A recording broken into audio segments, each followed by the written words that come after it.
getting the worst news ever. I'm sorry to tell you, man, he's been killed. There's wailing, hysteria. But are those tears as fake as the crime scene? Staged by police, but filmed by cops. Literally, the TV show. The police say she wanted him dead. They didn't plot anything. That they have proof caught on hidden camera, hiring a hitman. Nobody's gonna be able to point a finger at me. There's like 5,000% sure. She wasn't just 100% sure. She was 5,000% sure that she wanted her husband killed. But Dahlia says the only reality was getting herself and her husband on reality TV. If they could do it, there's no reason why he can't do it. They wanted to submit that, post it on YouTube, to try to get acting parts. So the goal here was to be famous? She got what she wanted. Work it, work it. The outrageous story that made national headlines. One of the wildest and one of the craziest. The story just got huger and huger. But tonight she's finally telling her version. This is the first time you have ever talked about this case, correct? How do you explain what we have all seen and heard on those videotapes? With one trial behind her and a new one coming up, Trying to cope with everything. get ready for a he said, she said scandal of sex, lies, and videotape. 3 words to describe Dahlia. Liar, liar, liar. Was the real you the person in those tapes or the person sitting here today? Who is the woman in the video?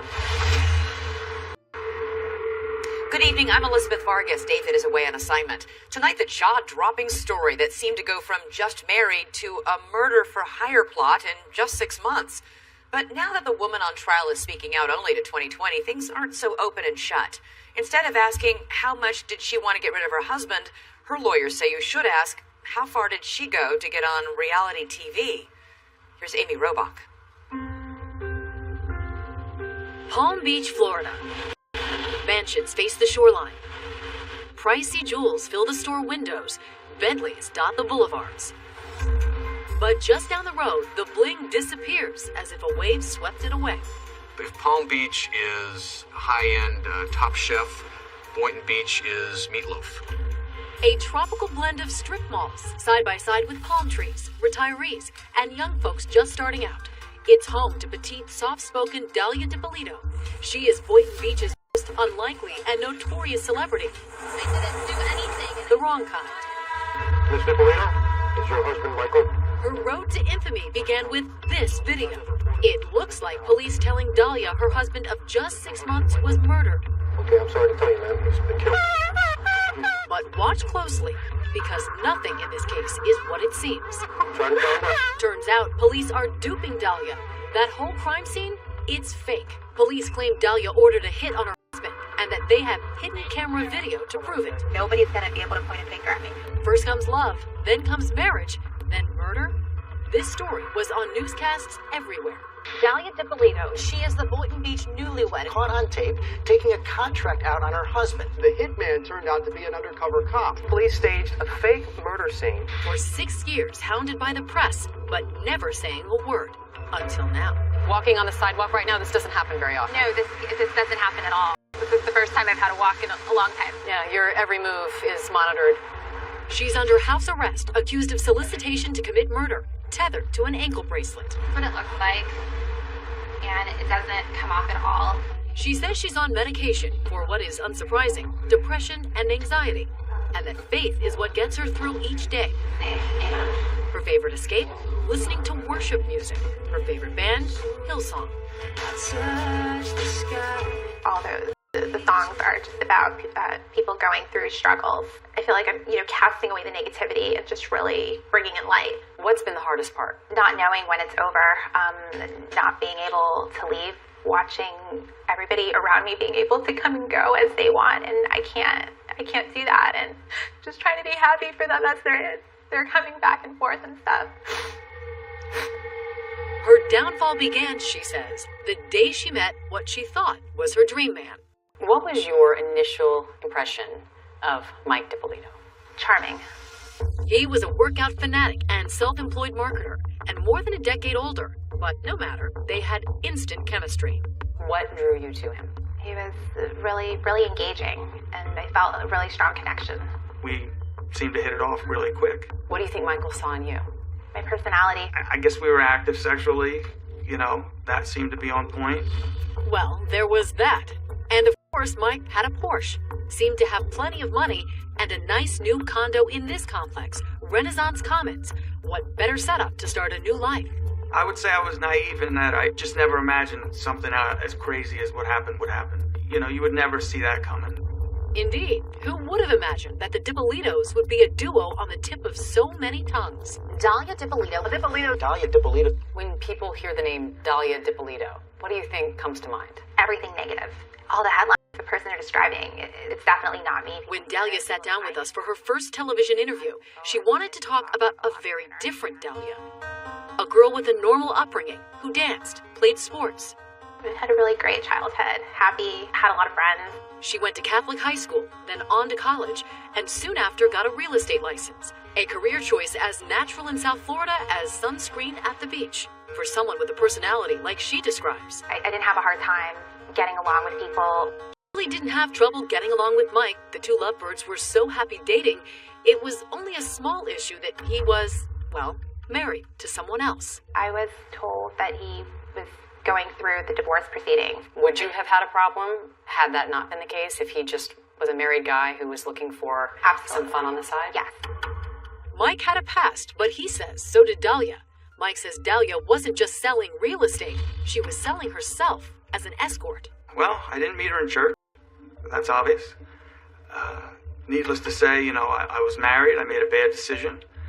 I called her an escort. And she came. Okay, so it may not have been exactly a fairy tale romance, but Mike says he fell for her regardless. And just a few months later, he got divorced, and they wasted no time. 5 days later, they were married. Why rush into the marriage? Why say, okay, your divorce is final, let's run to the courthouse and get married? It clearly wasn't well thought out. But for all appearances, it was working out. By day, the newlyweds exchanging love notes. We weren't like the party type or anything like that, and so I liked the homey type of, environment. Their nights, Dahlia says, often spent snuggling at home watching reality TV. Shows like Cheaters and Real Housewives of New York. Hey, no, it's not right. Fight with me now? Did Mike love it? Did you love it? Did you love it together? He liked the fact that people would be on these shows and essentially get paid to do nothing. It's just watching them at home or on their couch. Back then, it was all innocent fun, she says. Two people just dreaming together of being on TV. He said, if they could do it, if you're watching these people do it, there's no reason why, we can't do it. We look better than those people, and why not? But Dahlia says there was a darker side to Mike, something he was hiding, something big. After months of being together, his probation officer showed up at our home, and I had no idea who it was. When he told me, he just completely downplayed everything. She says Mike failed to mention he was a convicted felon. Years ago, he'd been to prison for fraud after scamming investors out of tens of thousands of dollars. Probation until 2032. Right, and that was something else that I didn't know either. I wouldn't have dated him if I would have known. That's just silly. That's a lie. She's lying.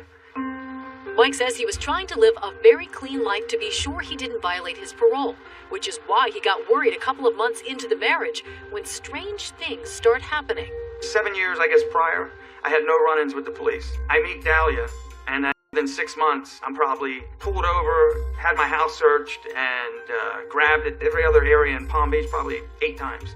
The cops say there's a reason they keep pulling him over. They are getting anonymous tips that he's dealing drugs.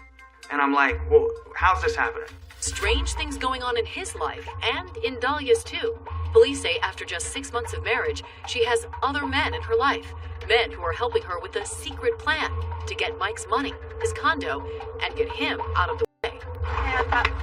One of those men is in the front seat of this car. Your life straight after this, seriously, don't ever do this. And they're not talking about the weather. Killing somebody, come on. I mean, that's, nobody's gonna be able to point a finger at me. Next, the honeymoon is over. I was a little surprised. It wasn't like, kill him nicely. It wasn't even like, do it nice, don't hurt him. Dahlia's alleged scheming is about to become a video sensation. It's a lot tougher than what I love. I know you're like, oh, what a cute little girl, whatever.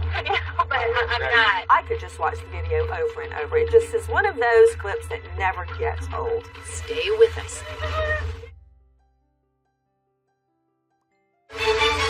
2020 continues with the woman in the video. The Boynton Beach Police Department, a small building in a quiet South Florida town. But what came out of here could hardly have been any bigger or louder. Terry Parker, investigative reporter for PBF 25 News covered the story. So this guy Muhammad walks into the Boynton Beach police station and he says, I know a woman who's trying to hire a hitman to kill her husband. She asked if I knew someone who can kill her husband for her. The man, Mohammed Shahadi, was recorded as he talked to detectives about his one-time lover, Dalia DiPolito. He tells police he's speaking out to save the man's life. Are you scared for the guy? Yes, because she's really, dead serious on getting this done. It's quite a story, if true, because while he can describe Dalia, she's maybe 5'6", 5'7", dark, black hair. She's a good-looking girl. Really good-looking girl, actually. he can't even tell cops her last name or her address. Well, at the time, we didn't know what to believe. We were kind of, weren't sure what we had. They had the reservations. They had to say, let's see some proof. To get proof, the cops make Muhammad a confidential informant. He arranges to meet Dalia at this gas station. Cops are staked out as their mystery woman arrives. And she actually stepped out of the car. We were surprised because she didn't look like the type. She didn't look like a killer, but Detective Alex Moreno says she's about to show her true colors. She gets into Muhammad's silver Lexus. While you can't quite see them on the hidden camera cops had installed, you can sure hear them talking about a hitman. This guy's a professional. It's not. Once she gets in the car and she meets up with the informant, we realized that this guy was credible. His mom is not going to be suspicious of you or anything like that. Why me? Like, do you know what telling somebody is? Nobody's gonna be able to point a finger at me. She's just talking about it like she's ordering lunch. Randy Schultz is a columnist for the Sun Sentinel newspaper. You think, this is just so cold. Not really acting like the typical newlywed, shall we say. Muhammad tells Dalia the hitman wants $1,200 to buy a gun. She comes prepared. She has a wad of cash in her bag and counts it out and hands it over. And shortly afterward, gives him a photo of Mike. Wipe my prints off the pictures. Really? You're gonna give him somebody fingerprints all over? And at that moment, the detectives realize, we've got her. This is real. She just handed him $1,200 in a picture of the husband that she once murdered. We were shocked how easily she talked about getting her husband killed. 2 days later, the talk turns to action in this CVS parking lot. She's not there to pick up a prescription. So I came here. I pretty much parked in this exact spot right here. This is Whitty Jean, an undercover police officer. She parked onto the third space from here. Police say Dalia thinks she is meeting an actual hitman in his cherry red convertible. We're staying in Paris. All right, yeah. Okay. He makes his plan crystal clear. I'm gonna tell you, I'm gonna do it. I want exactly what's going to be done. A burglary gone wrong that leaves Mike dead. Everybody works for the daytime. Right. But if he's at work, when he's not at work, then he gets to the head. The undercover detective, he really wants to nail Dalia. Make sure he's got it on tape and on camera that she is really going to pay him to kill her husband. And he says, are you sure, Dalia? Between now and when it's done, I can have an option to change your mind, even if you change your mind. No, there's no, the plan is already. I'm positive, 5,000% sure. There it is. The press would have a field day with this line. Listen again. She's 5,000% sure. I'm positive, 5,000% sure. No, when I say I'm going to do something, I'm going to do it. No, she wasn't just 100% sure. She was 5,000% sure that she wanted her husband killed. I was a little shocked because I didn't think she was going to be, that open. Dalia never backs off. No, I'm not going to, a lot tougher than what I look. I know you're like, oh, what a cute little girl, whatever. But I'm not. You're beautiful. Thank you, but I just need to make sure everything's going to take care of. The not-so-cute little girl agrees to a plan. She will leave the house early Wednesday morning. I'll be in the house by 6:30 Wednesday morning. 6 o'clock. Sure enough, she's at this gym around 6 a.m. Wednesday, leaving Mike DiPolito home alone, in bed, still recovering from liposuction from 2 weeks before. At this point, the police have all the evidence they need. These are experienced officers. You know that you have enough. You have a case. Done. End of story. But not end of television show. Television show? Bad boys, what you gonna do when they come for you? That's right. Turns out a reality show has come to Boynton Beach. Got the video? Yep. And the timing couldn't be better. They'll be able to film the last part of the police investigation. Detectives, they were going to stage this fake crime scene. I hear a banging on the door. Sorry, Sergeant Sheriff, police department. The TV show cameras are rolling when police wake up Mike. That's Officer Moreno at the door. Your wife has hired a person to kill you. Just take relax. Take it easy. Take a deep breath. Thanks, sit down. The guy was totally in shock that this was going on. I was very surprised. I was like, because then it hit me like, this is a mess. They drive him away and transform the street to make it appear they're really investigating Mike's murder. The TV show cops, along with Boynton Beach police have cameras rolling when a detective calls Dahlia at the gym. We're at your residence, ma'am. Can you come right back to your residence, please? She's back in a flash, and now watch carefully. You be the judge of what happens next. Is your husband Michael? Okay, I'm sorry to tell you, ma'am. He's been killed. He's been killed, ma'am. Try to calm down. We know the cops are acting. What about Dahlia? Amidst all of that tremors and shaking of her body, there wasn't any real tears coming out of her eyes. The crying, the screaming, the bending over. Meryl Streep, wherever you are tonight, don't worry. You're safe. They hustled Dahlia off to this interrogation room for questioning. Another recorded moment. Are you sure that you don't know anybody who want to kill your husband? You would want to kill his husband. Not at all. It's almost like something out of Law and Order. There's no more games with you and I. Now we're going to get down to serious business. I want to know if you know this guy. Come here. They bring in Officer Whitty Jean, the supposed hitman from the car. Get over here. You know who this guy is? No. You've never seen him before? I've never seen him before. She just stared at him. She said she didn't know him. And then, call it a resurrection. Oh my God. He's alive. Police have another surprise for Dahlia DiPolito. Here, please. Come here. Mike, come here. She sees her husband, and he's alive. The show Cops captures this moment as well. Come here, please. Come here. Why not? I didn't do anything to you. Mike, come here, please. What? You're alive? I love that moment, and I'm sure a jury will too. You're going to jail today for solicitation of murder. You're under arrest. I didn't do anything. Did you hear what I just told you? You kept saying, I didn't do anything. Please, I didn't do anything. Was that all you could think of to say? They were accusing me of trying to have my husband killed, and I didn't. Didn't do anything? What about the hitman? What about all those tapes? Dahlia's never answered questions about her version. How do you explain what we have all seen and heard on those videotapes? For the first time, she will. Stay with us. We return to 2020 and the woman in the video. Didn't do anything, and I didn't plot anything. Police say she thought she'd gotten away with it.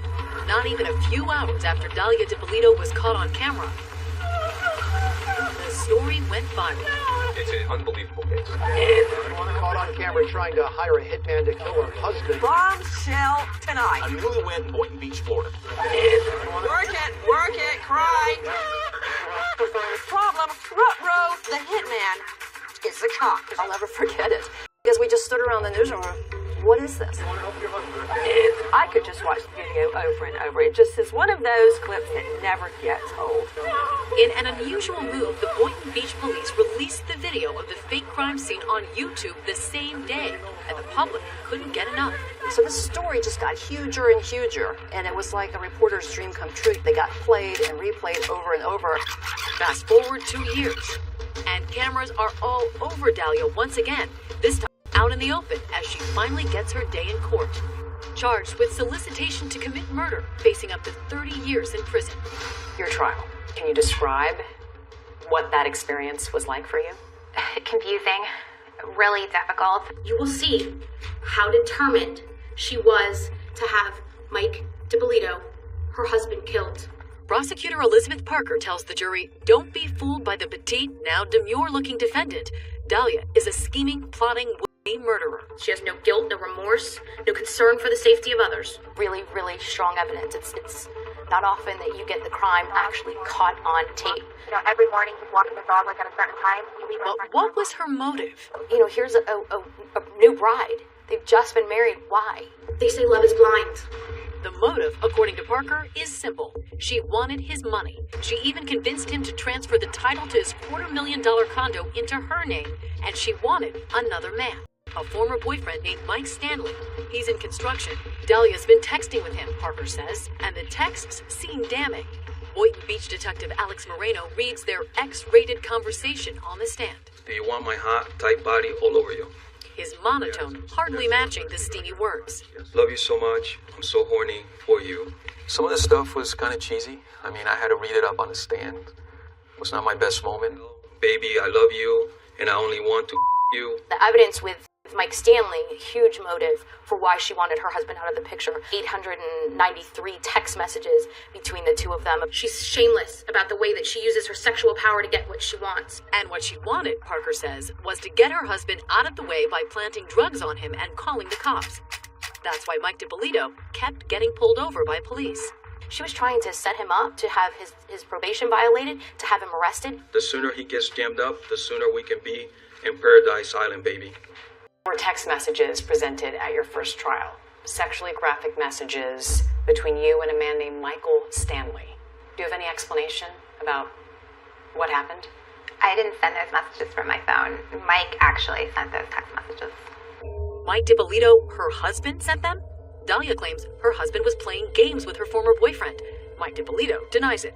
But Parker says when Dahlia's plan to get her husband put into prison failed, she took it a step further. If she couldn't send him to the big house, she'd get rid of him altogether. Yeah, but killing somebody, come on. Nobody's going to be able to point a finger at me. But as damning as those tapes may seem, Dahlia's trial lawyer, Michael Salnick, has a defense, and it's unforgettable. It was never anyone's intention to harm anyone. It wasn't a murder plot, he says.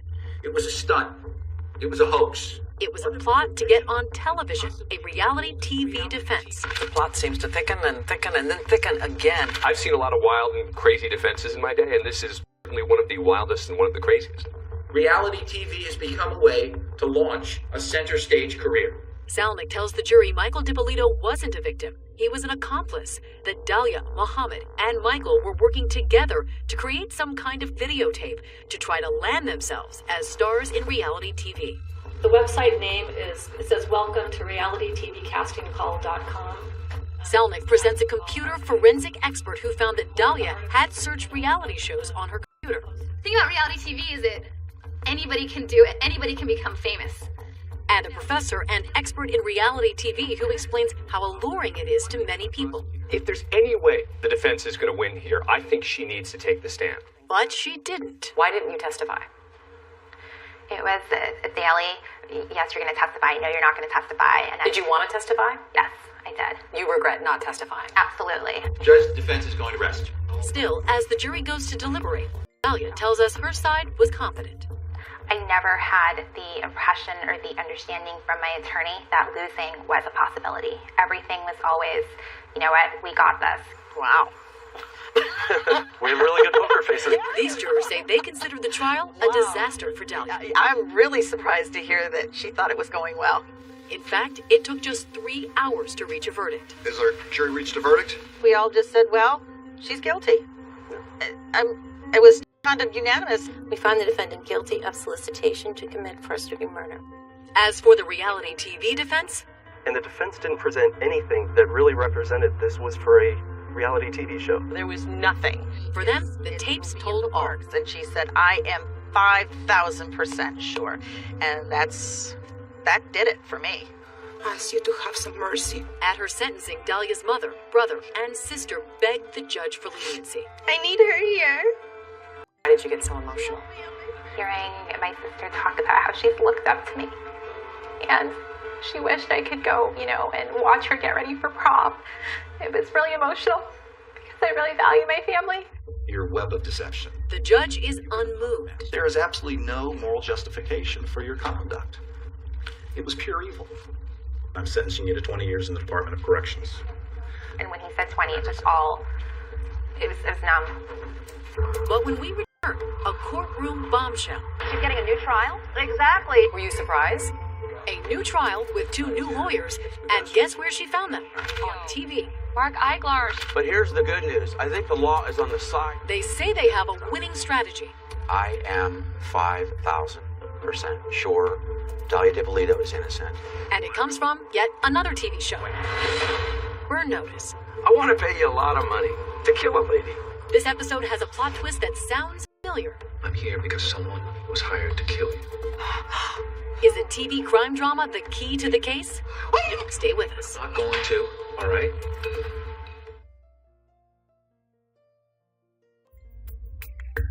They are newlyweds like none other. Just 6 months after wedding vows with the Justice of the Peace, Dahlia had to face a different kind of justice.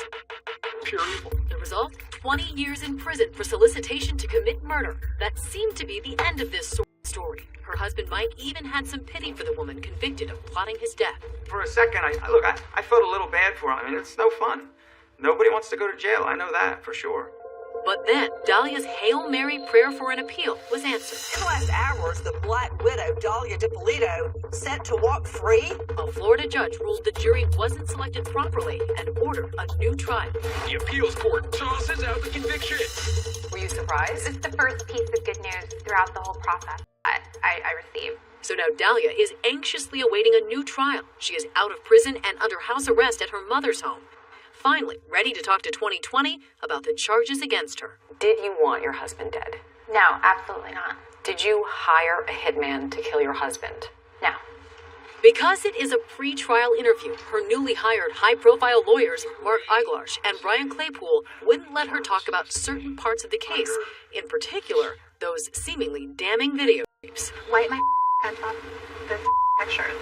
How do you explain what we have all seen and heard on those videotapes? I'd like to be able to explain that to you right now, but I can't because the attorneys legally have told me that we're saving that for our day in court. How damaging are these tapes to your client? They are damaging because people have formed opinions. Her lawyers have an explanation for those tapes. Our job in the second trial is to provide the proper context for the jury to see that that's not really what it looks like. He says you can't understand the tapes without understanding everything that came before. Here's a plot twist no one saw coming. He says it goes back to, of all things, another television show. The TV show Burn Notice, USA's long-running crime drama. On this episode, the plot is about hiring a hitman. I want to pay you a lot of money to kill a lady. And guess who had been an extra on the show? You appeared in the television show Burn Notice, is that correct? Mohammed Shahadi, Dahlia's one-time lover, part-time actor, and the confidential informant for the Boynton Beach Police. The lawyers say Mohammed, Dahlia, and Michael wanted to mimic the episode in their own fake hitman video. They wanted to submit that, post it on YouTube, to try to get acting parts. That was the plan. So the goal here was to be famous? I'm not here to tell you that what these three folks did was smart. No, not so smart. But whatever it was, Claypool says Mohammed figured it would be even better if it was recorded on real undercover cameras planted by real cops. Sure everything else is okay? Yo, what more circuit you want? You're planning a murder. Come on, stop. Mohammed is an actor in this video. You know, nobody's going to be able to point a finger at me. More acting? Right, exactly. That's all part of it. And believe it or not, he says they're not just acting, they've become real-life victims. Dahlia is a victim. Oh, I believe that.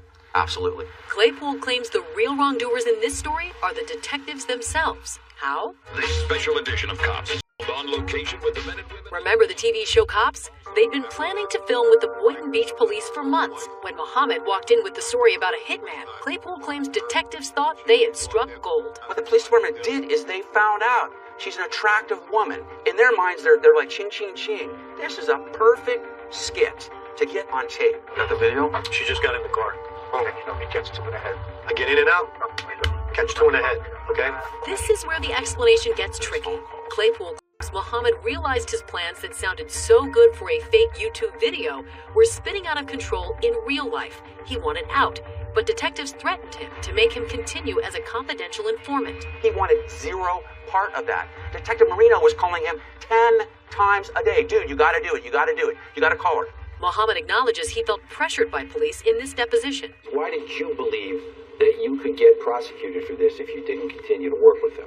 Because they told me that I could. Okay. Why would the police put pressure on Mohammed? Claypool says they wanted to make sure nothing stopped the Cops TV show from going forward. And under all that pressure, Claypool says Mohammed freaked out when Dahlia told him she didn't want to meet with the supposed hitman. Dahlia starts backing out. She didn't want to have any part of this anymore.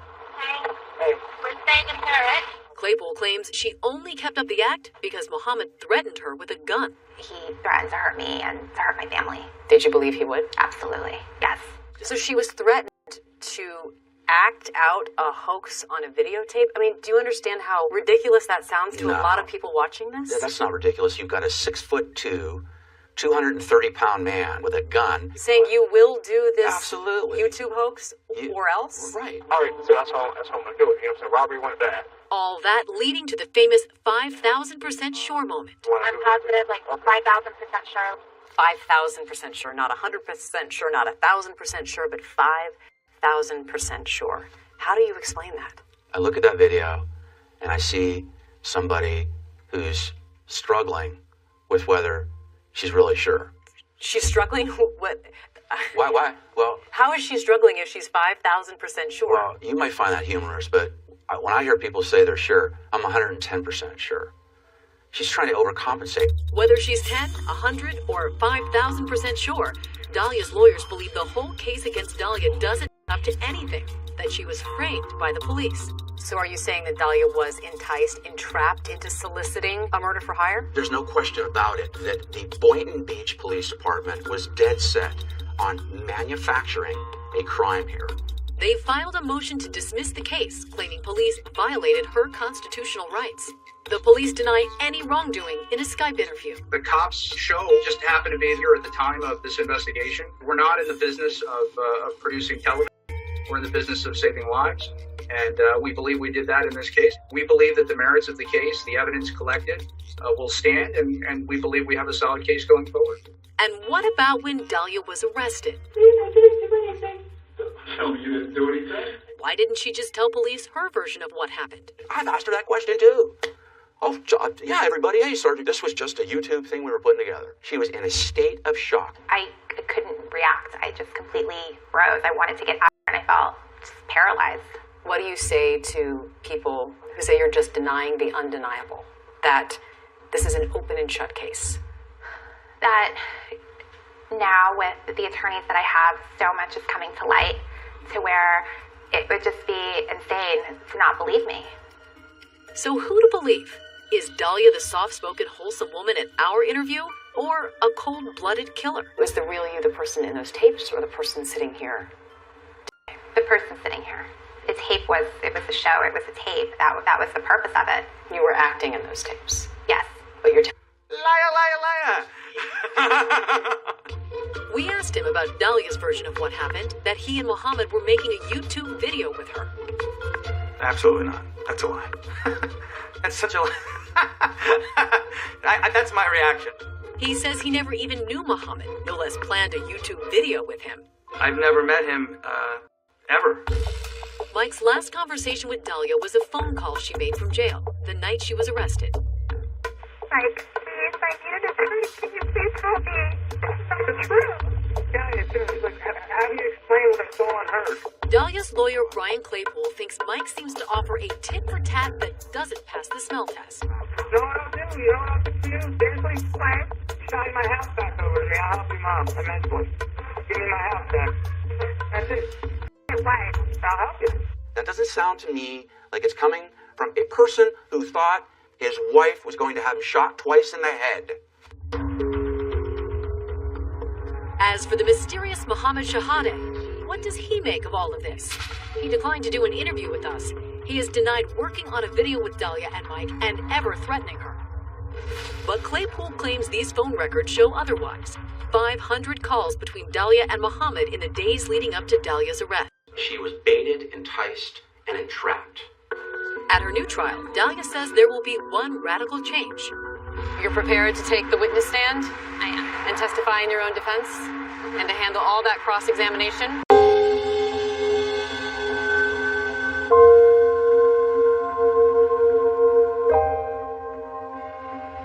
A teenage boy has been arrested after a 15-year-old girl was stabbed to death in Croydon in South London on her way to school this morning. This is every parent's worst nightmare. She was standing at a bus stop. She was with friends. And then suddenly everything changed in a moment. It was a gesture of solidarity with her friend that shockingly cost Ellie her life. It was pretty much over a teddy bear. It's like, wow. It's murder, right? You're under arrest for murder. Our hearts are broken, and we are overwhelmed by sorrow and grief. So when people see her face, they should remember that a very beautiful girl has been lost.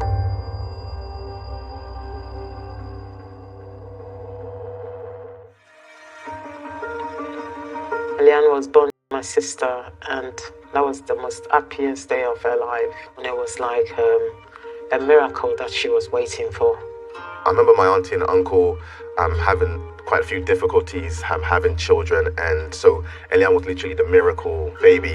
And I've always wanted a younger sister, and she definitely fit that category. And I used to babysit and take her to school and pick her up at times when her parents were working. How was school? Good. Every single time, the same thing. How was school? Good. Even though it was bad. She was just very joyful, very funny, very cheeky. When she didn't like something, she'll make it very clear. Yeah, she was just a bundle of joy. She's a lovely girl. She makes friends easily, because she's always smiling. There's always a smile on Eliane's face. Her group of friends, they were tight. They were thick as thieves, I think is the best way to put them, actually. I think the magic of the friendship. They could all rely on each other and they all had each other's backs. A normal teenager who loves everything. She loved her little brother. Oh, she idolized her little brother. She loves her TikTok.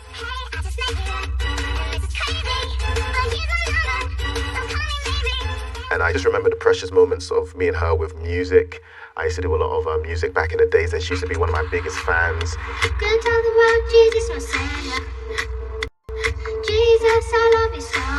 She went to church. She was a church girl, and she sings. She loves singing. Even when she's in the bathroom, she's singing.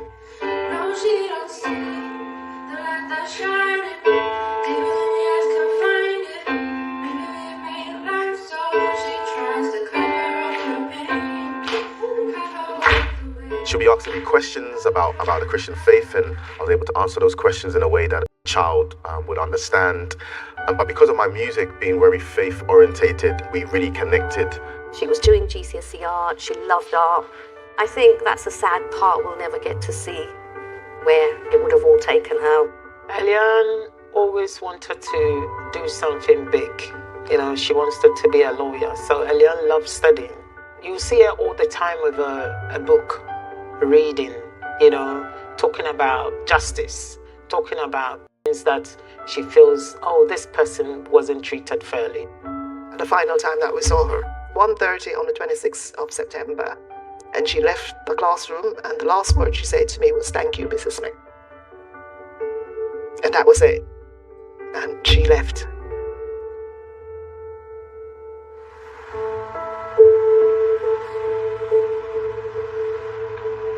On a Wednesday morning, ahead of school, Eliane and two of her friends went to a car park close to the Whitgift shopping centre in Croydon, South London. They were going to meet a 17-year-old boy called Hassan Sentamou. He was the ex-boyfriend of one of the girls. The plan had been to exchange back goods that were given in the relationship. It included a teddy bear, it included some notes and some letters. But Hassan Sentamou had left home that morning without the teddy bear.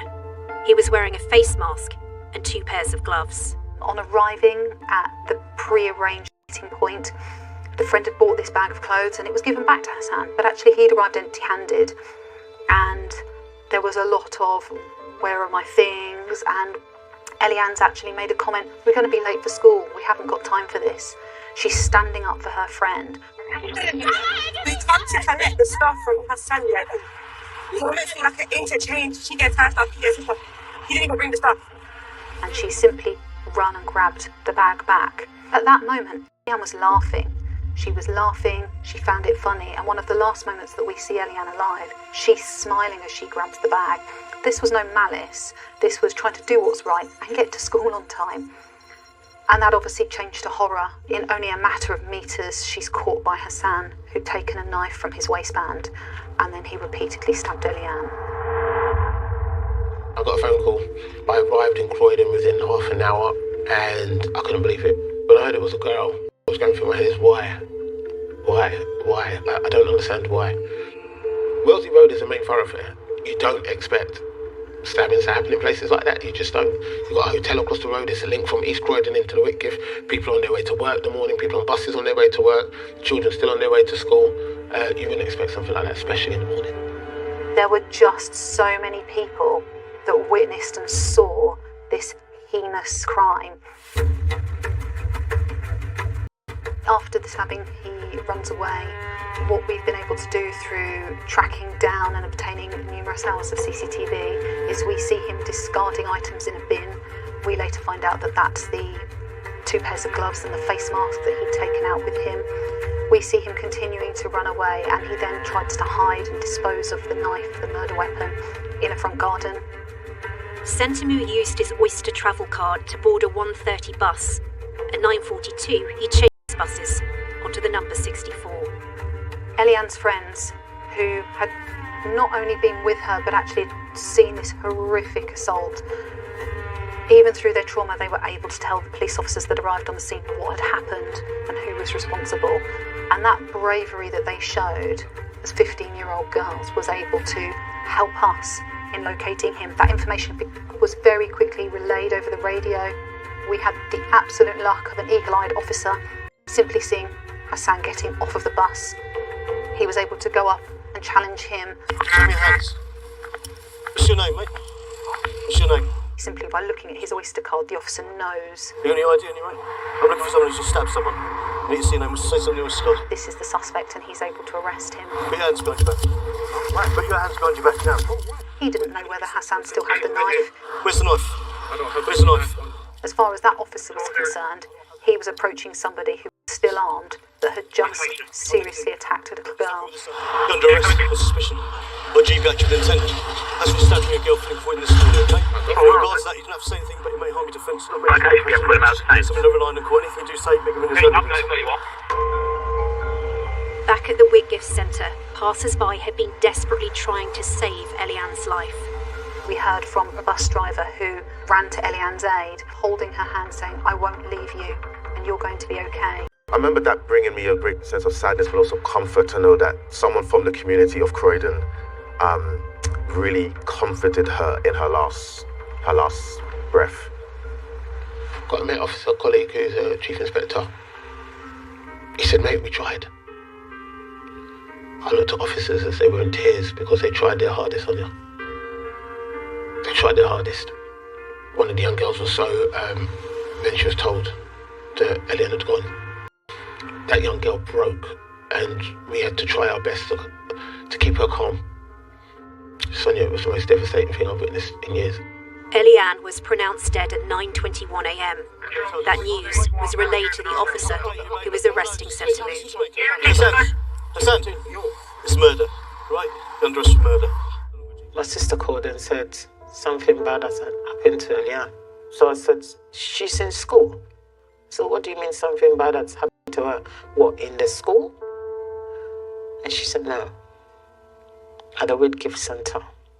The news that a young girl had been stabbed reached other family members, but they did not realise the victim was Eliane. I was just broken to hear that a 15-year-old girl had been killed in Croydon, and I remember just paused and just really felt for the family, you know, what they must be going through and so on, to hear that.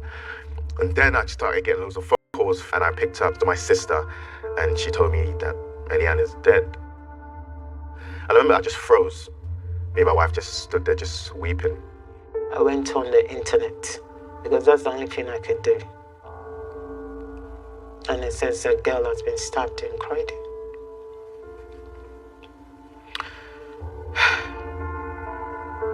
The impact it had on school was immense. Horrible. Yeah. And you could hear the girls in school, the screaming and the crying. I think all they wanted to do is support each other, and that's exactly what they did the rest of the day. And then as parents came to pick their students up, we let them go because the best place for them was with their parents. I saw my sister with the police, and I knew that the worst has happened to her family. Shortly after 8:30 this morning, we responded to a stabbing here in Wellesley Road, Point. Our officers were on scene within 2 minutes of the call being received. They provided emergency first aid along with paramedics from the London Ambulance Service and the London Air Ambulance. Sadly, despite their efforts, a 15-year-old girl died at the scene. This is every parent's worst nightmare. In police custody, officers noted Sentamu was smiling and joking. Asked where he discarded the knife, he gave a false location. And the only other question that he answered was if he wanted to say anything to Eliane's family, and he said no. And everything else he said no comment. Sentamu was charged with Eliane's murder and with possessing a kitchen knife in a public place without good reason. As he was just 17 years old, his identity was protected at that time. He spoke only to confirm his name and date of birth, and his lawyer said there was no indication at this stage which way he would plead. He was remanded in youth detention. We, as a family, are struggling to comprehend this painful tragedy that has happened to our beautiful daughter and beloved sister, Eliane. The day after Eliane's murder, her father Michael and mother Dorcas visited the spot where she died. Our God, you reign forever. To see the community really support us in our most difficult time was so beautiful to see.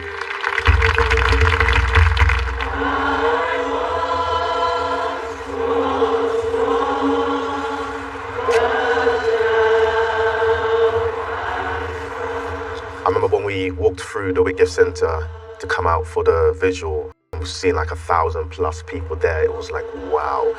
It's clearly Croydon has been hit by this murder.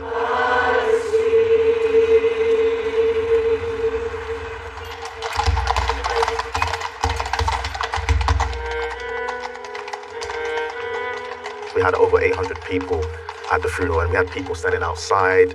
Roads were closed. I'm like, wow, this is really honouring to her. In Africa, we say every child is your child as well. And I felt today being here and supporting the family was crucial. Among those paying their respects, the rapper Stormzy, a friend of the family. That day was a very hard day for the family. Waking up in the morning, knowing that we're going to bury our little girl. She had an infectious enthusiasm for all things good and beautiful. Her passion for music, her eye for fashion, and her commitment to looking and feeling her best all resonated with her charismatic and vivacious personality. The testimonies that we heard was amazing. Some of the things we didn't even know, but people were telling us how incredible, how beautiful, how lovely your daughter is.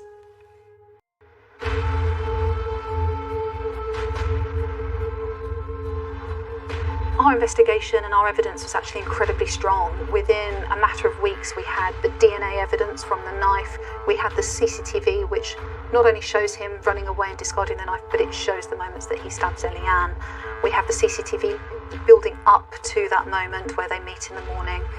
We had his clothing. We had the accounts from the witnesses. So we had overwhelming evidence, which meant really he had no option but to admit killing Eliane. A 17-year-old boy has pleaded guilty in court to the manslaughter of 15-year-old Eliane Andam, but he has denied murdering her. There was now no question that Sentamu had killed Eliane, but he insisted it was manslaughter, not murder. Well, prosecutors here at the Old Bailey have not accepted the boy's not guilty plea, and he will stand trial for murder in November. For his defence, what Hassan Sentamu has said is that he had diminished responsibility as a result of autism spectrum disorder. And what that means is that he didn't really have the capacity or the understanding to commit that crime. Sentamu, who'd now turned 18 years old and could be named, did not give evidence at his trial. Instead, the court heard from forensic psychiatrists and from the young witnesses. They were asked about an incident the day before the attack, an incident where Sentamu claimed the girls had threatened him. The jury was shown a Snapchat video filmed at the Whitgift shopping centre. It showed the girls teasing him and throwing water over him. The girls were standing up for Hassan's ex-girlfriend, who's part of their group. She had been disrespected by him. In her opinion, he had said some words that she did not agree with, and she wanted him to say sorry. They had a disagreement about that, and that involved some water being thrown over Hassan. That evening, Sentamu called one of his friends and asked him if the incident had made him look like a fool. Sentamu told him, "I can't let this slide." We know exactly what that meant. Yeah, we knew it meant he's going to bring some sort of harm. And I honestly believe that if it wasn't Elian, it would have been someone else. And so, yeah, he was looking to bring some sort of revenge that day. When he spoke to his friend, he said, "I can't let this slide." And I feel that's really chilling. He has sat there, he's contemplated what's happened in the Whitgift Centre with the water, and the following day, he didn't let it slide. He took a knife with him to meet 3 15-year-old girls to hand back over property, including a teddy bear. And as a result of that, Elian Andam lost her life.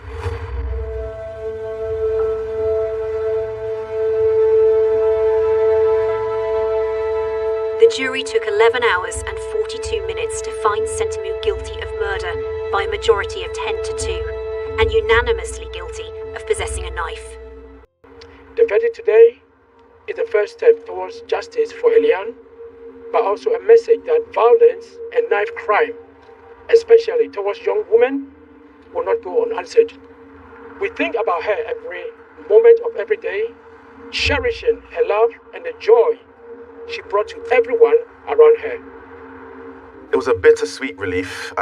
It was definitely release in terms of the right thing has been done, but we're still going home with no Elian, so that was still hard. So it wasn't a celebration. I've never had the chance to process any grief. I live with it. I've not slept a full night for the past 1 year now. I've not. Every day for my sister is like walking death. Elian was her only joy, a little girl. You have to force her to eat. You have to force her to do things. You have to force her to do everything. She forgets. The grief that she's going through, to be honest, I would not be able to tell you. The whole thing you're going to teach him for is to see them go and become something that they want to become, reach their aspirations, you know. And yeah, you feel just robbed that you never get to see that. Hearing that, literally, it was pretty much over a teddy bear. It's like, wow, like this amazing, young, beautiful girl who had a bright future, parents have invested so much into her, gone in seconds. And I think to this day that really grips us, that this really did need to happen.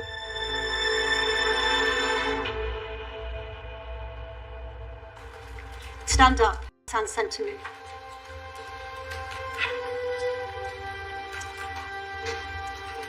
You have taken the life of a precious child. You have devastated the lives of those who knew and loved Elian Andam, a bright, kind and loyal 15-year-old on her way to school with her friends. The responsibility for Elian's death will be with you for the rest of your days. The sentence is detention at His Majesty's pleasure. For the murder of Elian Andam on the 27th of September 2023, you will be detained for at least 23 years, which means, after counting the days served so far, a minimum term of 21 years and 199 days. As a family, we are in a sense disappointed in that sense, because we know it was premeditated murder. We know that he thought about it, he brooded over it, he brought a knife the next day, and he brutally killed our sweet Elian. And so even if he got 1,000 years, it's never going to do justice and bring any sort of peace. Our family's deeply ripped to pieces, and not just our family, but the whole community. So I hope that Hassan, in his cell, that he will really think about what he's done and really truly have a sense of remorse. But I still will never believe that he will fully understand what we're going through. Elian deserved a long and beautiful life. Though she is gone, we will carry her in our hearts forever, and we will continue to speak her name. Thank you. Let's stand as we read God's holy word. It is not lawful. We are a very strong family. This was fulfilled. It's not going to be easy, but we know that God will see us through. He said in all things, we should give him thanks. So even in the difficulties of our life now, every day we wake up and thank God for blessing us with Eliane for that 15 years. Alongside their faith, Eliane's family say they're determined to try to help protect other young people by sharing their story. They heard in court how Sentamu had a history of aggression and violence to other children, and had brought a knife into class at the age of 12, threatening to harm himself. And what would have happened if maybe another male just took him by the hands and really invested in him and mentored him, or if other organizations really took him by the wings and said, yes, we recognize you're struggling here, we're here to help you, we're here to listen. I really wonder if maybe my cousin will still be here. This is our child, enough is enough. Let's drop the knife. Around Croydon, there are many Hassans just walking around Croydon. Young boys who are angry, young boys who are lost, young boys that want to be listened to. But I do believe there are great people in our community, great organizations who are in place can really help and support these young people. So that is our hope, that we can start early from primary school so that foundation is there from the beginning.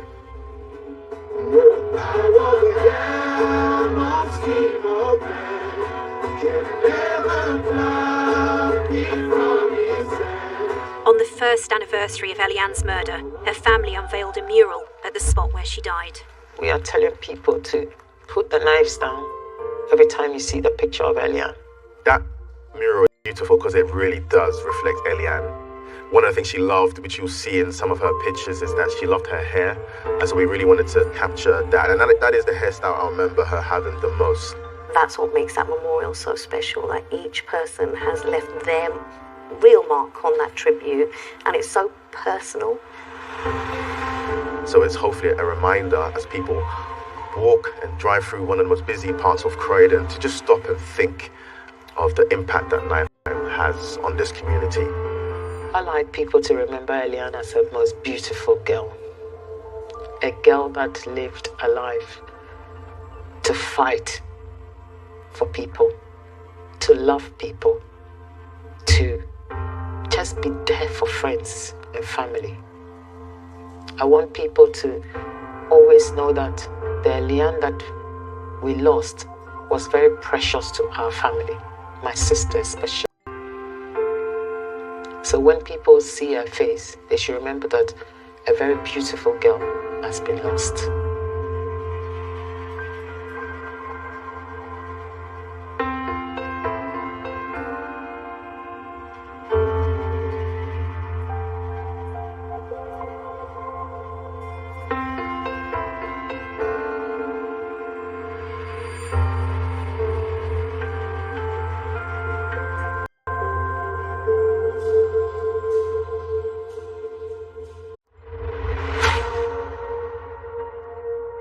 October 23rd, 2013, Yesenia Suarez and her two children, Talia Otto and Michael Elijah Otto, are reported as missing from their home in Deltona, Florida. We're trying to do everything that we can, use all of our resources out there to figure out where could they be. Again, not often that you're going to have a mother with her two kids fall off the face of the earth. The detective's suspicions center around Yesenia's husband, Luis Toledo. Luis Toledo is the suspect, but as of now, we're working as a missing person of his wife and two kids. During the investigation, it is revealed that Toledo had suspected that his wife Yesenia was being unfaithful. He accused her of having an affair. Luis going to her place of business the day before she disappeared. He was there in a sense to confront her about this affair that Yesenia was having. This was all over the news. I mean, you have a mother and her two children. We had a large search party that people came from all over the state to assist us with trying to find these bodies. I mean, we were hopeful that we'd find them alive. With no sign of the missing victims, investigators are trying to piece together what happened to an innocent mother and her two young children. Did they run away from Luis Toledo after an argument, or was their disappearance the work of an envious, green-eyed killer?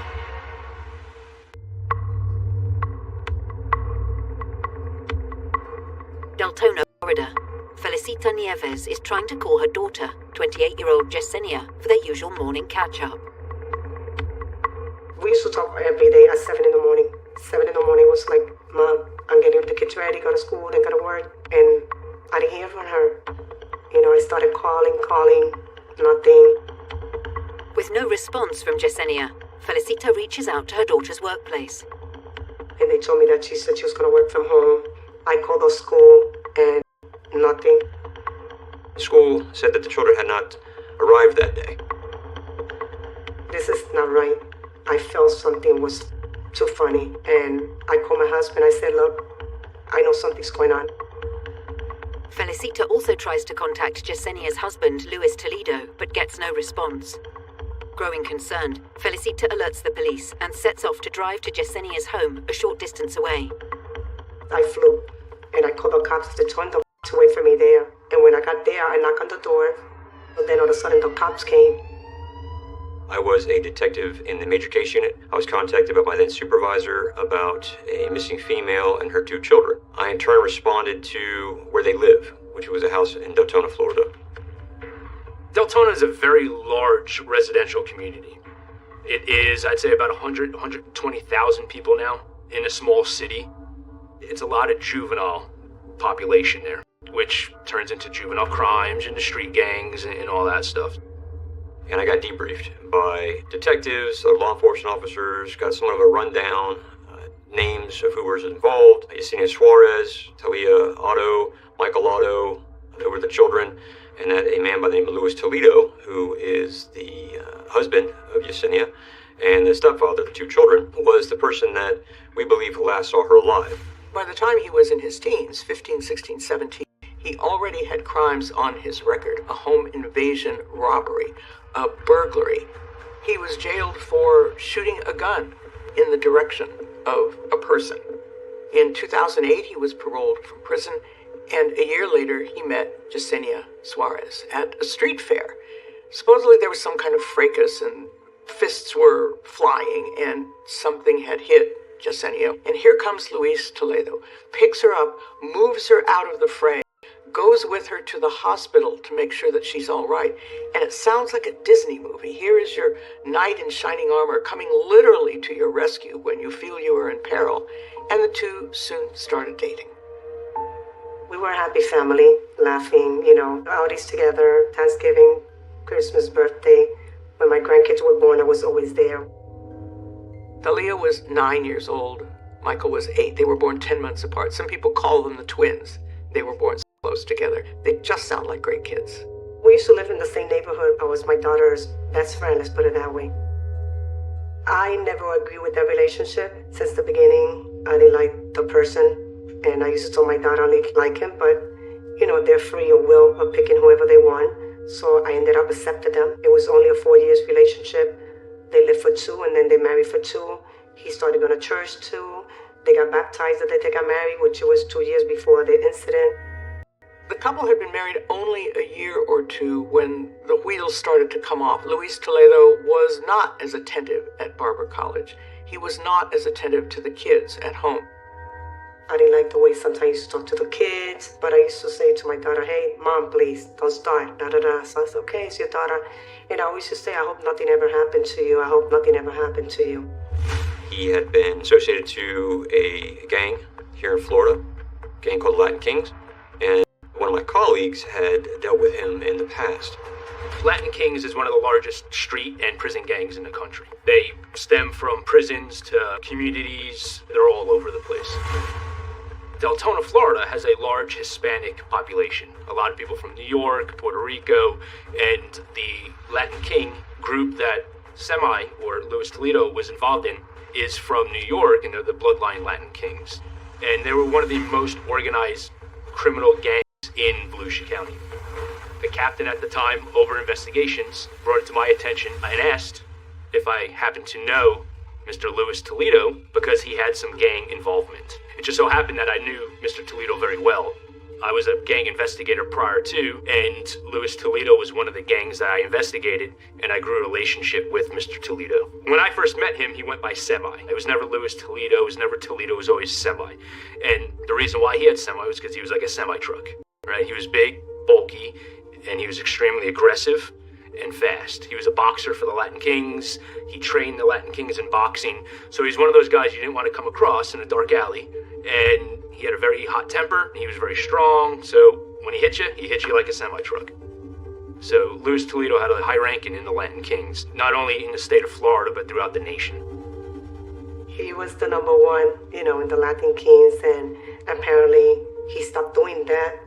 And then I heard he was an informer. He was a criminal, right? My job is to put criminals in jail. But there's an understanding, and a respect for how we kind of carried our business with each other. He was in and out of jail, in and out of prison. When he got out of jail the last time, he kind of said, hey, I have a family now.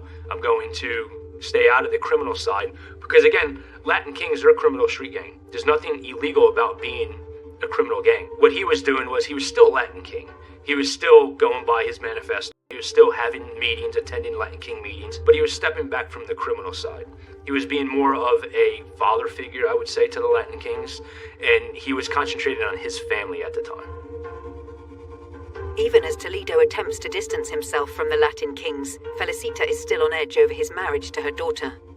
People had the right to change, that people changed, and that's one thing she used to throw at me. Well, mommy, people change, I say, yeah, but because they change, you don't have to be with somebody like that, that I never agreed, but I accepted him because that's what she wanted. As time went on, and Yesenia's career seemed to be more successful, I'm not quite certain if it weighed on him or not. Again, he was trying to better himself. It became kind of clear that while he was doing some things for the household to help the household, Yesenia thought that he could be doing more. She perceived it as him not pulling his weight, him not trying. In fact, he spent a lot of time playing video games with a neighbor.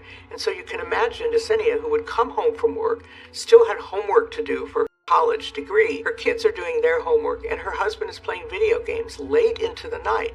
Not happy about this.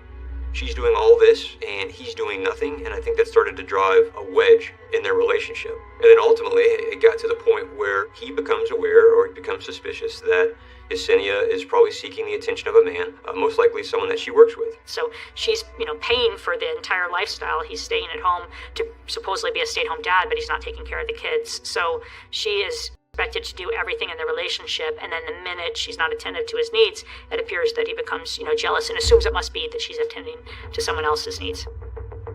The day before her disappearance, Toledo starts to strongly suspect that Yesenia is having an affair with her co-worker Kevin, and he decides to confront her over this at her job. I know Semi very well. He's a very jealous person. He has a very hot temper. I asked him, I said, Lewis, you have your suspicion, okay, great. Again, that's not uncommon for people in relationships, especially people that are having a rough time in their relationship. But what makes you think, or what do you have that solidified what your suspicion was? And he said, well, I put this tracker on her phone where when she would get messages, he was able to know what her messaging was and her conversations would be. When his suspicion was what it is, it's just confirmed by this spying type of apparatus that he put on Yesenia's phone without Yesenia, of course, knowing. That led to Lewis going to her place of business the day before she disappeared and having that domestic violence incident over there. Toledo storms into the building and makes a scene, confronting Yesenia in the busy office workplace. Yesenia ushers him into an empty room in an effort to keep the fight private, but as his jealousy and rage hits a boiling point, Toledo strikes Yesenia, slapping her across the face. The police are called to the office to apprehend Toledo, but he flees before they arrive on the scene. And then the next day, he started the investigation. He was subsequently arrested on that domestic violence charge. Following the confrontation, Yesenia spends the evening at her mother's home. She was going to stay in my house that night, but he came to my house that day too, and we talked, and I told him, Luis, you guys can talk it over. Yeah, but you cheated on me. I said, well, you cheated on her too, you guys can forgive each other, get some time, get some space. Then he left. She was supposed to stay in my house that night, but then she wanted to go to her house. She ended up leaving around 8 p.m. on October 22nd, 2013, and that's the last time I saw my daughter.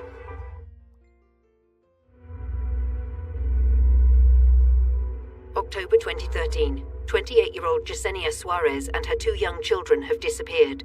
Yesenia's mother, Felicita, has filed a missing persons report and is heading to her daughter's home alongside the police. As they arrive, Yesenia's husband, Luis Toledo, makes an appearance.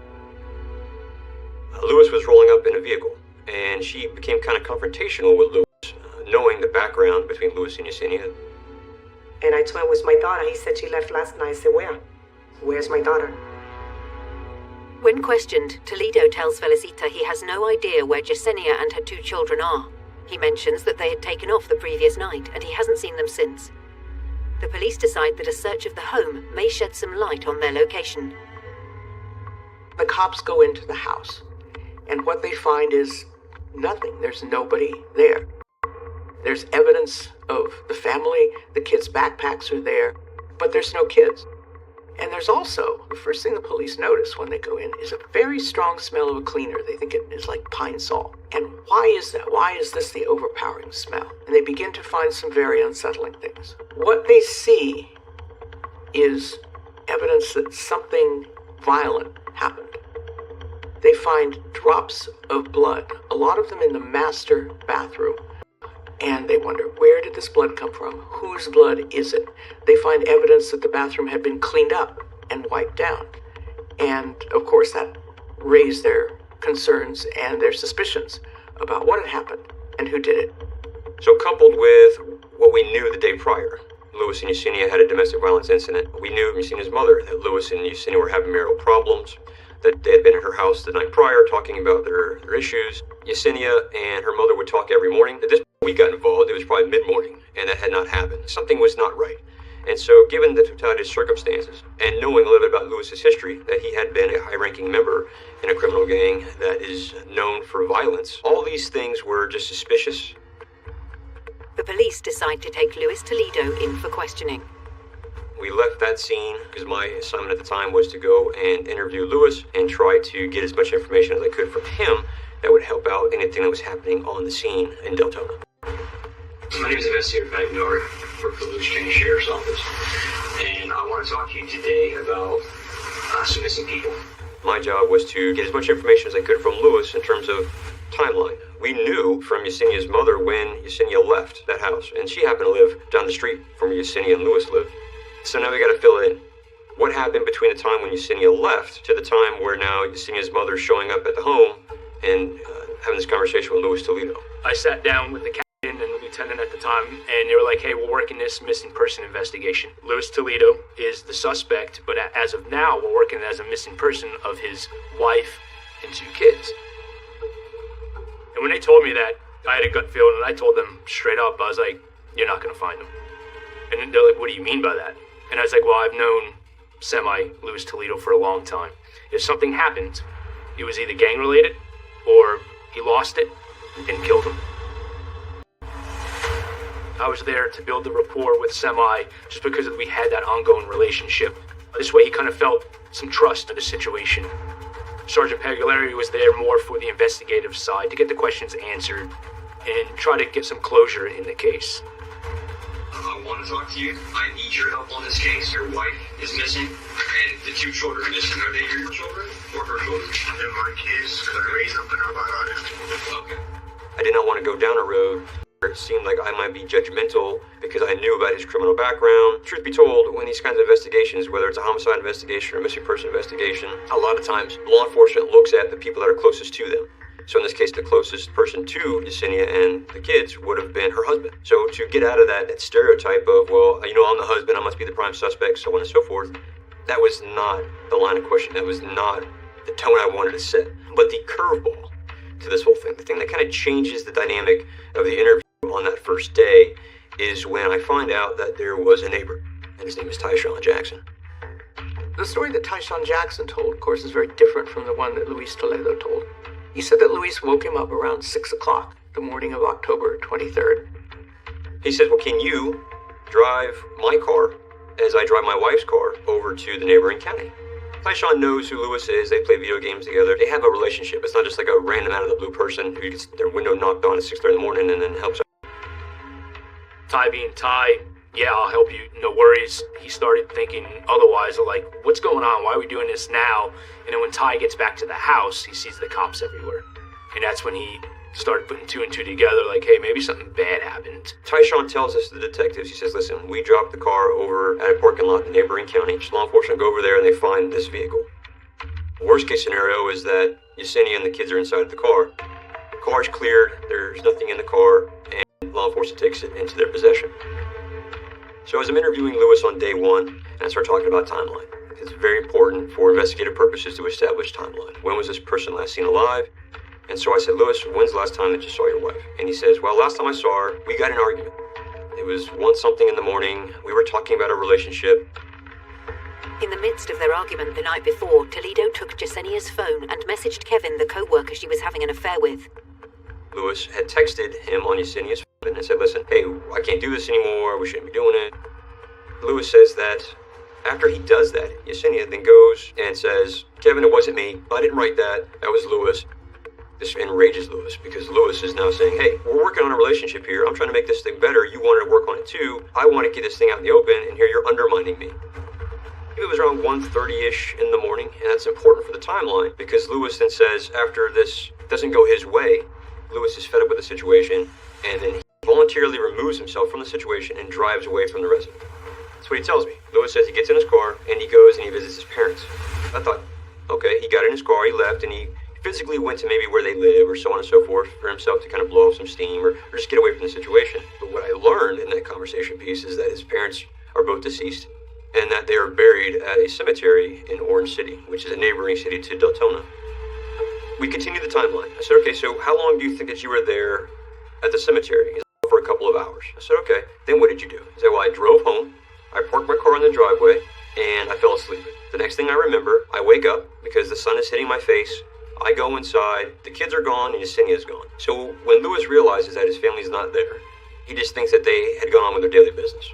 So he begins to prepare himself for his day. Gets himself dressed, gets in the car, and he begins to drive himself to an appointment that he had. He gets about halfway there, and he realizes that he forgot his wallet. And so he turns around, and he comes back to the family residence in Deltona. And when he gets back, that's when Yesenia's mother, Felicita, is there. And then she begins to confront Lewis about, well, where's Yesenia? Where are the kids? They didn't go to school. I haven't been able to talk to her. You did something to them. I know that you did. According to Lewis, he's taken aback by this. I don't know where they are. I slept in my car in the driveway. I woke up. They weren't here. I went inside. I got dressed. I went and did my day. This is just as alarming to me as it is to you. I let him lay all that out. Fantastic. In my business, a lie is as good as the truth. Lewis has now told me they got in a fight. We fight about the same stupid thing. She's like, I want a divorce. I said, where is it coming from? She's like, I'm tired of this relationship. I'm moving forward. He leaves. He's gone for the majority of the morning. In fact, the whole morning. He comes home. He sleeps in his car. Sun rises. He gets up. He goes inside. They're not there. What he doesn't take into consideration is that Tyshawn has now come to us and has said, I woke up this morning at 6:30 because Lewis knocked on my door, and I drove his vehicle while he, Lewis, drove his wife's. Lewis doesn't know that I know that. The perception that, again, we're on the same team, we have the same goals, what can you do to help, changes when we find out from Tyshawn that Lewis was in her car earlier that day. There's a big discrepancy in what Lewis had told me before in terms of, I was at the cemetery, I came home, I was in my car, I woke up in my car, and they were gone. Forgetting to tell me that you drove her car someplace and then actually moved it and then went and talked to your neighbor, and we put a car in a neighboring county, and that was confirmed because we found the car over there. That's a big piece of your story that you're missing, sir. Luis took off in his wife's car, the black Honda, and Tyshawn followed at some point in the silver Saturn, Luis Toledo's car, and ended up in the parking lot of an apartment complex in Seminole County. And when Tyshawn got there, he saw that Luis already had the car doors, the trunk open on the black Honda, and was cleaning things out, scrubbing things out. And then he saw that Luis went over to a dumpster in the apartment complex and was dropping things in. He saw a vacuum cleaner, he saw floor mats, there were children's toys, one or two boots that had belonged to Luis, all going into this dumpster. The car, the black Honda, was closed up, left behind, and the two drove off in the silver Saturn. But by now, Tyshawn is getting a little uneasy about what's going on and what he may have gotten himself into. And so when I'm armed with this piece of information, I go back into the room and I say, Lewis, what would you say if I have a witness who told me that you were driving Yesenia's car earlier this morning? And I won't forget this. He used the word impossible in his response. Sources are saying that they saw you in your wife's car this morning. Impossible. Now everybody knows, on my side, that Luis Toledo is not being 100% truthful as to what he knows. And he is person of interest number one as to knowing what happened that night. We conclude day one knowing that Luis Toledo, a former high-ranking member in a criminal gang who has a propensity for violence, is lying. And not lying a little, lying a lot.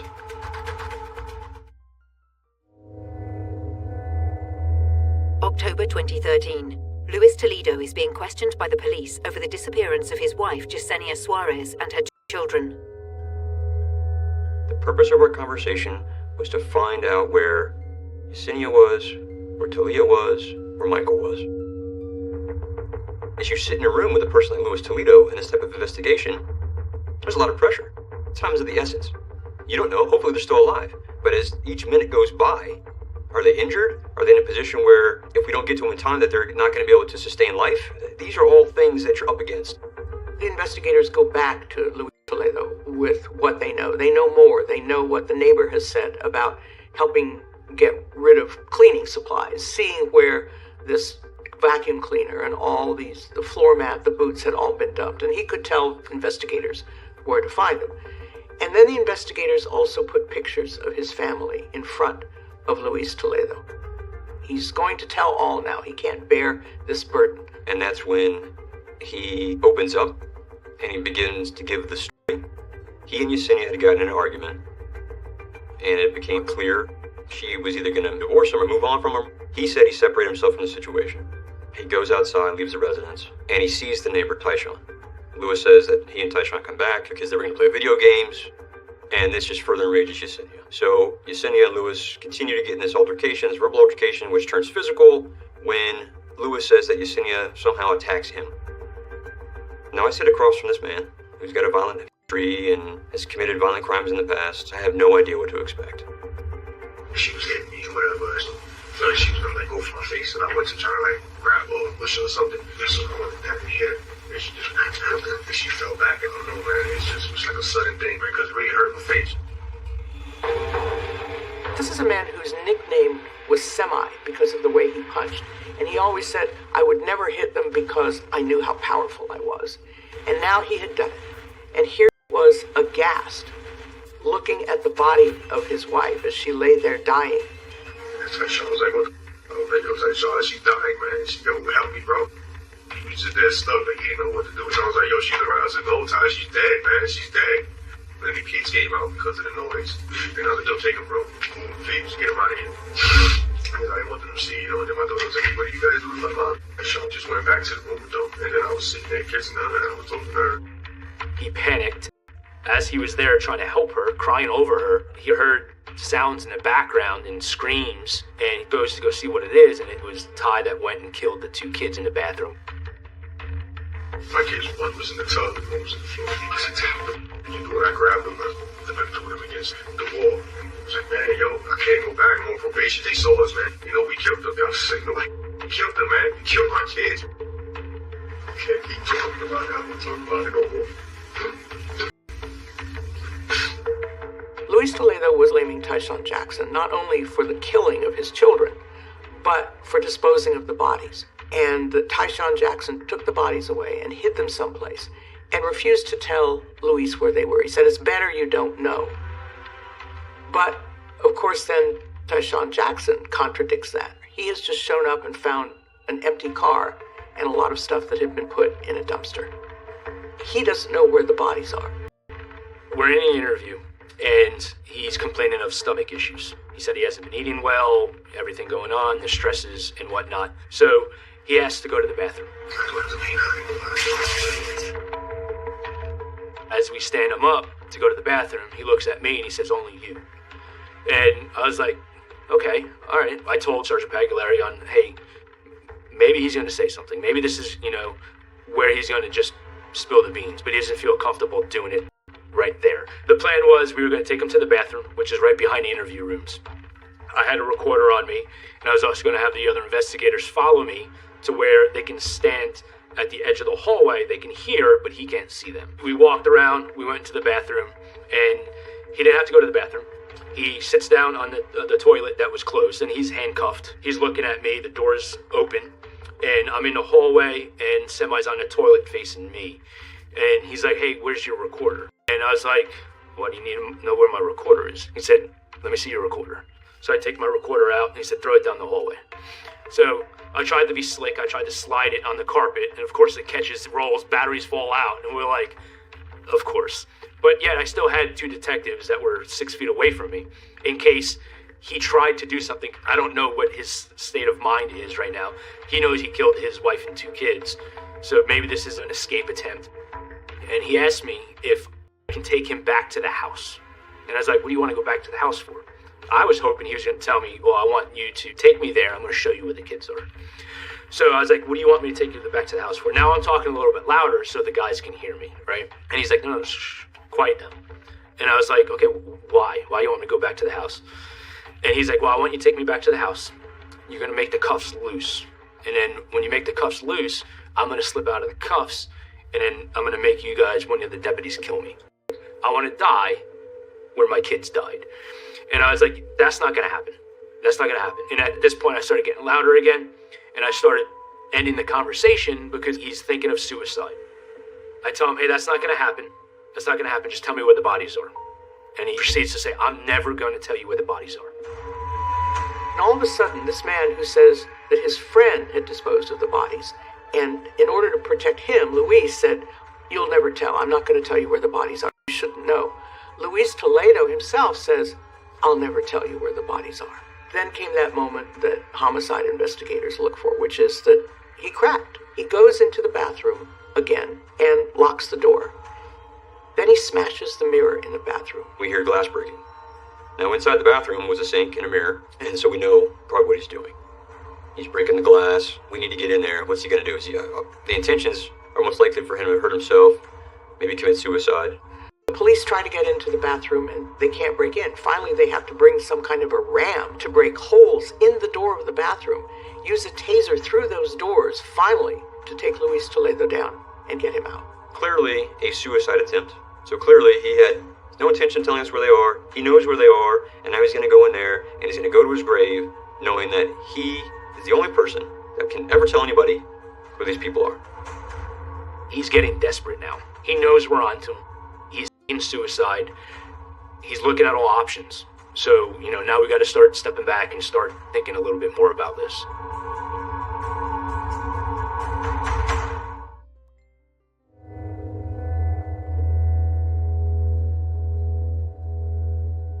October 2013. Upon being questioned over the disappearance of his wife, Yesenia Suarez, and her 2 young children, Luis Toledo confesses that in a moment of rage following an argument, he unintentionally murdered his wife. But he blames his neighbor, Tyshawn Jackson, for the death of the children and the disappearance of all 3 victims' bodies. And you know what? I grabbed him and I threw him against the wall. And I was signaling, kill them, man. Kill my kids. However, the investigators are not convinced that Tyshawn was involved. The story that he tells is so bizarre that they sense from the outset that this is all made up. The story was that he struck the wife, and then Ty was behind him and killed the 2 kids because he didn't want to go back to jail, and it just didn't line up. There was no reason for Ty to kill the kids. Ty was one of the first ones that brought this to the police's attention, so he had no reason to lie. Semi tried to say, well, Ty's a bad guy. He didn't want to go back to jail. This is why he did it. I was like, man, I can't go back on probation. They saw us, man. We killed them. But that's the farthest from the truth. Ty was on probation for very, small crimes. He was trying to make something out of himself. He was trying to get back to being a modern citizen. It didn't make sense on why Ty would do any of this. Exactly what his story was is what happened. Toledo, he is very intelligent. He knows the best story is to say what exactly happened, but he's going to move around who did what to protect himself. So everything he said Ty did, he did. But it was easier for him to tell a story and remember that story by telling the truth, but using someone else as the actual fall guy. With the investigators believing that Luis Toledo is the sole perpetrator in this case, he must now face the charges. Now, the charges he faced were second-degree murder for his wife, but first-degree murder for the children. The thinking was that second-degree murder is a crime a bit more of the moment, not planned out, a crime of passion. It was a out-of-rage killing. Jealousy led to this. And the kids heard this, came out, saw what was going on, and that Luis had killed them The children had nothing to do with it. They were 9 years old and 8 years old. They were born 10 months apart. They were his stepchildren. He'd lived with them. He'd taken them to school. He'd fixed their lunches. And the idea that he had killed them was beyond his ability to acknowledge. His old gang code with the Latin Kings said, never, ever hurt kids. So if he were to confess to killing the kids, he would be held liable by the Latin Kings, and he would have to deal with it on that side as well as the criminal side. 3 years after the murders, the trial begins. I had to be there and make justice for my daughter and my grandkids. It was very hard. I try not to even look at him. We hear from Tyshawn Jackson, telling again the story that he had been the fall guy. We heard from Kevin Dredden, who had been the lover of Yesenia, talking about how he had been threatened by Luis himself, that Luis was already prone to this kind of violence and was angered by the relationship. Luis Toledo himself did not take the stand to tell his story. It was left to others. Luis Toledo's defense attorney stuck pretty much to the first version of this story that Luis had told, that yes, he killed his wife in a fit of rage. He was strong, his hands were dangerous, he promised he would never use them on her, but he just snapped. Those were the words he used to Tyshawn Jackson too. Just snapped. Clearly there were a lot of hurdles for the prosecution in this. You had a few drops of blood, you had cleaning products, a floor mat of a car, a boot, and that was pretty much it. What do you do with a case like that where you don't even have the bodies? You can't say how they died. You can't really say authoritatively when they died. You can just say that they disappeared. No victim, no crime. And in here, we didn't have 3 victims. They were missing. It was really a challenge. But prosecutors turned it around and said that the lack of bodies showed the additional callousness that not only could Luis Toledo kill them, but he could move them somewhere and get rid of them cold-bloodedly. Even though there wasn't much in the way of physical evidence as far as the bodies were concerned, there were the text messages to and from Luis and Yesenia, and to and from Yesenia and Kevin, her lover. And remember that Luis had access to all of this because he put spy software in the phone. So the mounting anger and frustration, the questioning of Yesenia, and her response admitting that she had finally, yes, I had made a mistake. The message with Kevin from the actual day that Luis came to the office, the message between Kevin and Yesenia about when they would be getting together again. All of this was accessible to Luis, and all of it was shown to the jury as well. I know the judge addressed it once where he's throwing Latin King signs up during court. Law enforcement noticed it and thought, are these gang signals? Because, of course, he had been in the Latin Kings gang. Was this a signal of where the bodies might be found in order to get rid of them in case anybody did find them and try to bring them in as evidence during the trial? There was really a lot of puzzlement over this. And so law enforcement and other people who know about these things finally deciphered these hand gestures, and they meant, just go ahead, do it. What was Luis Toledo saying with this? Was he saying, just go ahead and convict me? Just go ahead and sentence me to death?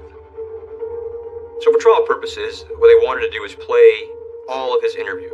Jurors are looking at the entire room. How is the defendant reacting to this, especially when you play the tape of the interview and he goes into detail how he kills his wife and these 2 kids are killed. As a juror, not only am I fixated on what's on the screen, but I also want to turn my attention to the accused. How are they reacting? He sat there emotionless, but you got to consider, is that part of the con? He's the guy that wants you to believe everything he's going to say, that he didn't do anything wrong.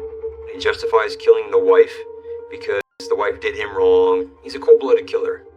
When the case finally went to the jury, it was about 9:30 in the morning, a jury of 9 women and 3 men. And they deliberated about 8 hours before they delivered their verdict on that same day. And it was guilty on all counts. 2nd-degree murder in the death of Yesenia Suarez, and 1st-degree murder in the deaths of Talia and Michael Otto, the children. Which was a huge win for the prosecution and for everyone that investigated this case, because we didn't have the bodies. Without bodies, it's hard to prove an act. It's especially hard to prove a first-degree murder. And the jury came out and was able to see through his story and be able to come out with a guilty verdict, thankfully. In this case, the jury considered, and even though it voted 10-2 in favor of the death penalty, that decision has to be unanimous. And therefore, Luis Toledo was sentenced to life in prison without parole for each of these murders consecutively, not concurrently, to be served one after the other after the other. Louis Toledo, he is a jealous possessive who will never tell where those bodies are because he wants to possess them. He enjoys seeing that the family and friends and everyone are beside themselves, and that's just his last way of sticking it to Yesenia. He says that he loved her, but he hated her so much.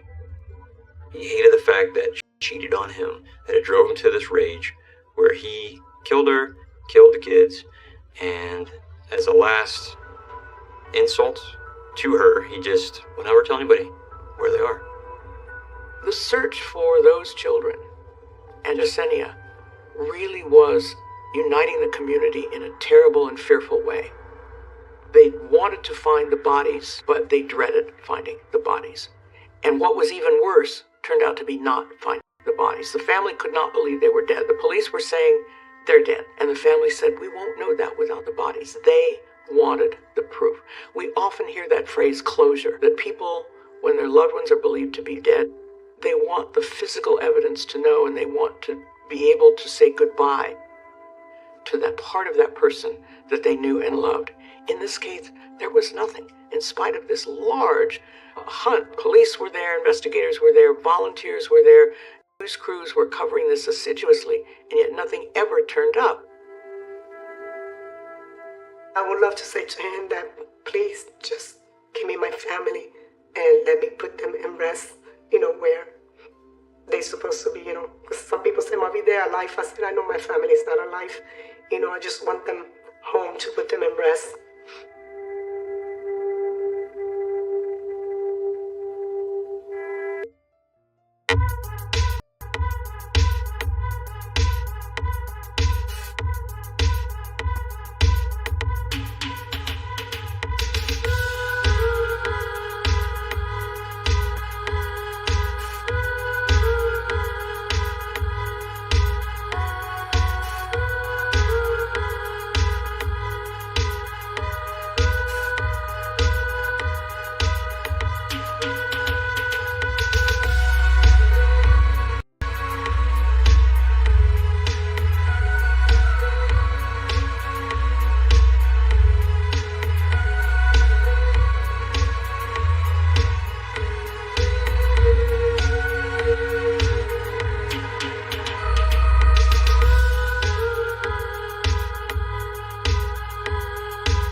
She lay there dying. I was like, what? She died. She don't help me, bro. He was just dead stuck, like he didn't know what to do. So I was like, yo, she's around. I said, no, Ty, she's dead, man. She's dead. Then the kids came out because of the noise. And I was like, don't take him, bro. Please, get him out of here. I didn't want them to see, you know, and then my daughter was like, what are you guys doing? Like, I just went back to the room, though. And then I was sitting there kissing her, and I was talking to her. He panicked as he was there trying to help her, crying over her. He heard sounds in the background and screams, and he goes to go see what it is, and it was Ty that went and killed the 2 kids in the bathroom.